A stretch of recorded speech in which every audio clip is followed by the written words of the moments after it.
வாசிங்க ரோமருடைய புத்தகம் 6வது அதிகாரம் 6வது வசனம். நாம் இனி பாவத்துக்கு ஊழியம் செய்யாதபடிக்கு ஆமென். பாவ சரீரம் ஒளிந்து போகும்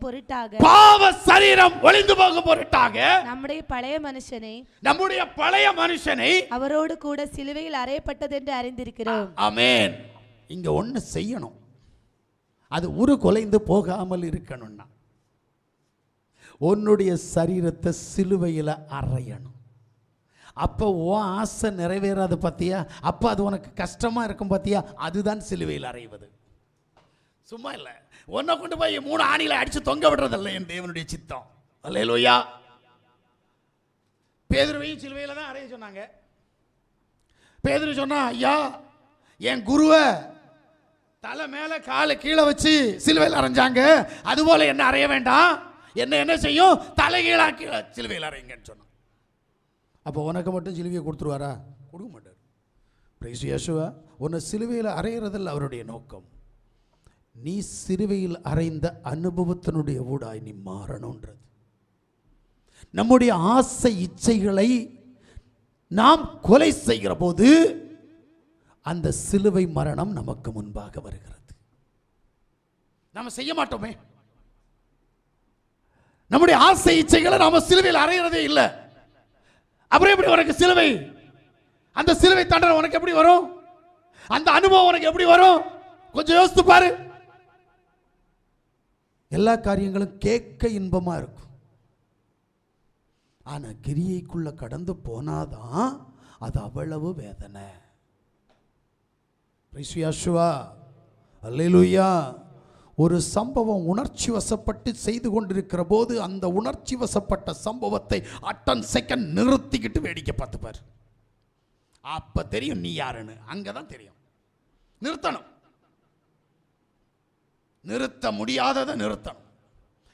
செய்து நிறுத்த முடியாத காரியத்தை நிறுத்திட்டு வேடிக்கை பார்க்கணும். ஆக நீ இவ்வளவுதானா? இதுதான் தேவன் உன்னிடத்தில் விரும்புகிற ஒரு சம்பவம். நம்ம என்ன செய்யறோம் அப்படின்னா, செஞ்சு முடிச்சுக்கிட்டு ஐயோ செஞ்சிட்டேனே, இதுதான் வேலை. செய்யறதுக்கு முன்னாடி இந்த சம்பவம் என்னை ஜெயிப்பதற்காக வருகிறது, நான் இதை ஜெயிப்பேன்.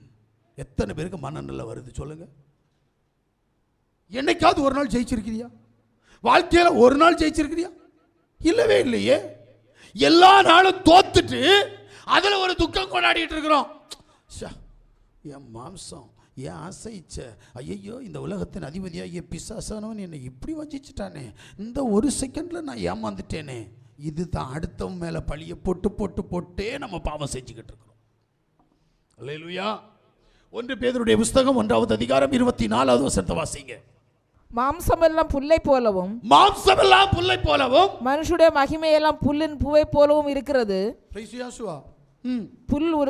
புல் உலர்ந்தது, அதன் பூவும் உயர்ந்தது. ஆமென். அப்ப வேதம் என்ன சொல்லுது அப்படின்னா, புல்லின் பூவுக்கு நீயும் நானும் சமம் என்று சொல்லுது. நல்லா யோசித்து பாருங்க. ஒரு பூ சூரியன் உதயமாகிற போது அந்த பூ தன் தலையை தூக்கும், அது மற்றவர்களுக்கு பிரகாசம் கொடுக்கும், மனத்தை கொடுக்கும். சூரியன் அஸ்தமாதிக்கும் போது அது தன் தலையை சாய்க்கும். இது அநேகருக்கு துக்கத்தை உண்டு பண்ணும். ஐயோ பூ வாடி போச்சே. இந்த பூவனுடைய அனுபவத்தினுடைய ஊடாய் உன்னுடைய வாழ்க்கையை பரலோகத்தின் தேவன் மறைத்து வைத்திருக்கிறார். அது எப்படி? சூரியனுடைய வெளிச்சத்தில் தலை நிமிர்ந்து பிரகாசித்து மனம் கொடுத்து அநேகருக்கு அது வாசனை பொருளாக இருக்கிறதோ, அதுபோல தேவாதி தேவனுடைய வல்லமை உள்ள கரம் உன்னோடு கூட இருக்கிற வரைக்கும் நீ பிரகாசித்துக் கொண்டிருப்பாய். அந்த வல்லமை உன்னிலிருந்து வெளிப்படும் போது, கடந்து போகிற போது பூவை போல துவண்டு வாடி கீழே விழுந்து மக்கி அழுகி மண்ணோடு மண்ணு போய்விடுவாய். இதை நாம் புரிவதில்லை. இதற்கு நாம் கனத்தம் கொடுப்பதில்லை. இதனுடைய ஊடாய் நாம் யோசிப்பதில்லை. ஏன்? அது பூதானே, நான் அப்படியா? என்னில் எவ்வளவு பலம் இருக்கிறது, எவ்வளவு நற்குணம் இருக்கிறது, நான் எப்படிப்பட்டவன், எத்தனை பேர் என்னை சுத்தி இருக்கிறார்கள், நான் எத்தனை பேருக்கு முன்மாதிரியாக வாழ்ந்து கொண்டிருக்கிறேன் என்கின்ற எண்ணத்தினுடைய ஊடாய் அநேகர் விழுந்து போய் கொண்டிருக்கிறோம். அல்லேலூயா, அல்லேலூயா. தேவ சமூகத்தில் தேவனுடைய சத்தத்தை கேட்டுக்கொண்டிருக்கிற தேவனுடைய ஜனமே, நம்முடைய சரீரம், நம்முடைய மாம்சம், நம்முடைய அவயங்கள் அது எப்படி இருக்கிறது? கொலோசியருடைய புஸ்தகம் 2வது அதிகாரம் அதனுடைய 11வது வசனத்தை நான் வாசிக்கிற போது, அல்லாமலும் நீங்கள் மெசியாவை பற்றும் விருத்த சேதனத்தினாலே மாம்சத்துடைய பாவ சரீரத்தை களைந்து விட்டதினால் கையால் செய்யப்படாத விருத்த சேதனத்தை அவருக்குள் பெற்றீர்கள். எத்தனை பேர் மாம்ச சரீரத்தை களைஞ்சிருக்கிறீங்க? பாவத்தினால் உண்டான பாவ பாரம்பரியத்திற்குள்ள அகப்பட்டிருக்கிற இந்த மாம்ச சரீரத்தை எத்தனை பேர் களைந்திருக்கிற? கேட்டா நான் தேவனுடைய பிள்ளைன்ற, தேவனுடைய இரத்தத்தால கழுவப்பட்டு தேவனுடைய நாமம் தரிக்கப்பட்டிருக்கிறது, நான் அவருடைய பிள்ளை என்று இல்ல. பாவ சரீரம் இருக்கா இல்லையா? பாவ சிந்தை இருக்கா இல்லையா? எப்படி இந்த அவயங்களை தேவனுக்கு கொடுக்க போற? கொடுக்க மாட்டேங்கிறியே. ஏன்? வேத புஸ்தகத்தை திறந்து நல்லா வாசிச்சா மட்டும் போதாதுங்க, வாசிச்ச வசனம் உள்ள வேலை செய்யணும். ஒன்ன நீ ஜெயிக்க முடியுமான்னு கேட்கிறேன். வேற யாரையும் ஜெயிக்காத, ஒன்ன நீ ஜெயிக்க முடியுமா? உன்னுடைய ஆவி, உன்னுடைய ஆத்மா, உன்னுடைய சரீரம் முழுவதும் தேவனுக்கு சொந்தமாக இருக்க வேண்டும் என்பது பிரதான கற்பனையாக இருக்கிறதே.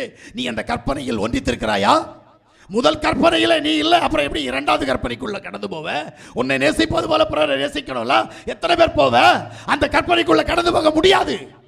முதல் கற்பனையில் விழுந்து போயிருக்கிற நீ 613 கற்பனைகளுக்குள்ள எப்படி கடந்து போவாய்? யோசித்து பார். அல்லேலூயா. தேவ சமூகத்தில் தேவ சத்தத்தை கேட்டுக்கொண்டிருக்கிற தேவனுடைய ஜனமே, 613 கற்பனைகளிலே பிரதான கற்பனை உன்னுடைய அவயங்களை தேவ சமூகத்தில் தேவனிடத்தில் கொடுத்து தேவனிடத்தில் அன்பு செலுத்துவது. கொடுக்கிறியா? இந்த அவயம் உனக்கு விரோதமாக போர் செய்கிறதே, இந்த அவயத்தை கூட ஜெயிக்க முடியாத நீ இப்பிரபஞ்சத்தின் அதிபதியாக பிசாசை எப்படி ஜெயிப்ப? சொல்லு, முடியுமா? அப்ப எல்லாமே வேஷம். நாம் செய்வது எல்லாமே வேஷம். வேத புஸ்தகத்தை திறந்து கலாத்தியருடைய புஸ்தகம் 5வது அதிகாரம் 17வது வசனத்தை வாசிங்க. மாம்சம் ஆவிக்கு விரோதமாகவும் ஆவி மாம்சத்துக்கு விரோதமாக மெச்சிக்கிறது. நீங்கள் செய்ய வேண்டும் என்று இருக்கிறவைகளை செய்யாதபடிக்கு இவைகள் ஒன்றுக்கொன்று விரோதமாக இருக்கிறது. ஆவிக்கு விரோதமாக உன்னுடைய மாம்சமும் கிரியை செய்கிறது. நல்லா தான் கிரியை செய்யுது. கேட்டா இல்ல இல்ல இல்ல, நான் ஆவியானோடு கூட இருக்கிறேன், ஆவியானோடு கூட தான் தூங்குவேன், ஆவியானோடு கூட தான் சாப்பிடுவேன், ஆவியானோடு கூட தான் உட்காருவேன். அப்படிதான் யூதாசும் சொல்லி கொண்டிருந்தான். நான் யாசோவோடு கூட புசிக்கிறவன், யாசோவுடைய மார்பிலே நான் சாய்ந்து கொள்ளுகிறவன், யாசோவுடைய இனத்தான் நான், யாசோவுடைய சொந்தக்காரன் நான் என்று சொல்லிக் கொண்டிருந்தான். ஆனால் விழுந்து போனான் அல்லவா? இறுதியாக அவனுக்கு கொடுக்கப்பட்ட அவனாக நேடிக்கொண்ட தண்டனை தூக்கு கயிறு என்பதை மறந்து விடாதீர்கள். அவ்வளவு பெரிய ஆச்சரியமான ஒரு விஷயம் தெரியுமா உங்களுக்கு?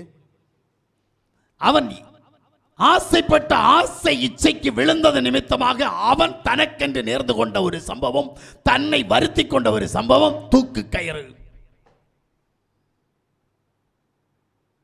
நம்மை ஆண்டு கொள்வது எது? நாம் அடிமையாக்கப்பட்டிருக்கிறது எதற்கு?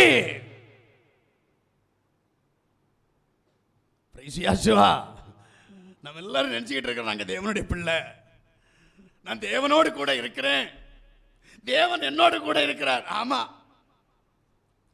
நீ நம்புகிறது தான் உன்னுடைய தேவன் என்று நான் சொல்லுகிறேன். தேவன் எனப்படுவது எதுவோ, ஆராதிக்கப்படுவது எதுவோ, அது எல்லாவற்றிற்கு மேலாக தன்னை உயர்த்துகிறவன் இப்பிரபஞ்சத்தின் அதிபதி என்பதை மறந்து விடாதே. அவன் தான் உன்னோடு கூட இருந்து உன்னில் கிரியை செய்கிறான். அவன் தான் ஒரு சரீரத்தில் கிரியை செய்து கொண்டிருக்கிறான். அவன் தான் ஒரு சிந்தனையில கிரியை செய்கிறான். இதிலிருந்து விடுபட வேண்டும் என்கின்ற எண்ணம் வரும், அவனே கொடுப்பான். யாரு? பாவத்தை செய்ய சொல்றவனே உனக்கு அந்த எண்ணத்தை கொடுப்பான். எதுக்கு தெரியுமா? அப்பதான் நம்புவ. அப்பா, தேவனுக்கு விரோதமாக பிசாசு செஞ்சதை பிசாசு இப்போ ஒத்துக்குச்சு. எப்பா எப்படியோ பாவம்னு ஒத்துக்குச்சு. இனி இந்த பிசாசை விட்டு வெளியே வந்துடலாம். ஒரு நாளும் நீ அவனை விட முடியாது, அவன் உன்னை விட முடியாது. இதான் உண்மை. விடவே முடியாது. மாம்சம் ஆவிக்கு விரோதமாகவும் ஆவி மாம்சத்துக்கு விரோதமாகவும் மாம்சம் ஆவிக்கு விரோதமாகவும் ஆவி மாம்சத்துக்கு விரோதமாகவும் வேலை செய்து நீங்கள் செய்ய வேண்டும் என்று இருக்கிறவைகளை செய்யாதபடிக்கு இவைகள் ஒன்றுக்கொன்று விரோதமாயிருக்கிறது. எப்படி? ஆவியும் மாம்சமும் அவங்களுக்குள்ள சண்டை, ஆனா நமக்குள்ள சண்டை இல்லை. தேவனுடைய ஆவி நம்மகிட்ட இருக்குது. தேவனுடைய ஆவிக்கும் நம்முடைய மாம்சத்துக்கும் நடுவில் சண்டை நடக்குது. நம்ம வேடிக்கை பார்த்துட்டு இருக்கிறோம். தெரியுமா உங்களுக்கு? நீயும் நானும் வேடிக்கை பார்க்கிறோம். சண்டை யாருக்கு அப்படின்னா, என்னில் இருக்கிற தேவனுடைய ஆவிக்கும் என்னில் இருக்கிற மாம்சத்தின் கிரியைக்கும் சண்டை. நான் நீதிபதியா உட்கார்ந்து வேடிக்கை பார்த்துட்டு இருக்கிறேன். ஆனா நான் ஒரு நாளும் யாருக்கு சப்போர்ட் பண்ற முடியாது அப்படின்னு நான் நினைக்கிறேன். இல்ல, முக்கியமா மாம்சத்துக்கு சப்போர்ட் பண்ணிட்டே இருப்போம். ஆவிக்கு சப்போர்ட் பண்ணவே மாட்டோம். தேவ ஆவிக்கு சப்போர்ட்டே பண்ண மாட்டோம். எப்ப சப்போர்ட் பண்ண தெரியுமா? மாம்சத்தினுடைய கிரியைகளை நிறைவேற்றின பின்பு ஆவியினுடைய காரியத்தை எண்ணி பார்ப்போம். நான் சொல்றது புரியுதா? செய்ய நினைச்ச பாவத்தை செஞ்ச பிறகு, செய்க்கு முன்னாடி வரைக்கும் ஆவிக்கு சப்போர்ட் பண்ண மாட்டோம். உங்களுக்கு புரியலன்னு நினைக்கிறேன். ஆமென். ஒரு பாவத்தை செய்யணும்னு நினைக்கிறோம், செஞ்சிருவோம். செஞ்ச பிறகு ஆவியானவரை கூப்பிடுவோம். ஆண்டவரே என்ன மன்னிச்சிடுங்க, தெரியாம செஞ்சுட்டப்பா, என்ன மன்னியப்பா, அப்பா உம்முடைய வல்லமை தார மாட்டேன், இனி இப்படி எல்லாம் பாவம் செய்ய மாட்டேன்ப்பா, அப்பா அப்பா அப்பா அப்பா அப்பா என்ன மன்னியப்பா. பாவத்தை இன்பமாய் ருசிச்சு செஞ்ச பிறகு ஐயோ நான் பாவம் செஞ்சுட்டேன்ற. என்ன அநியாயம்! செய்யறதுக்கு முன்னாடி அதை செய்யக்கூடாதுன்ற தைரியம் வர மாட்டேங்குது, அதுல வைராக்கியம் வர மாட்டேங்குது. செஞ்சு முடிச்ச பிறகு ஐயோ செஞ்சிட்டேனே, இனி செய்ய மாட்டேனே, என்ன மன்னி ஆண்டவரே. அவர் மன்னிப்பாரா? ஏன்னா அடுத்து திரும்பவும் பாவத்தை, அதே பாவத்தை செய்ய போற. பிரைஸ் யேசுவா. அல்லேலூயா.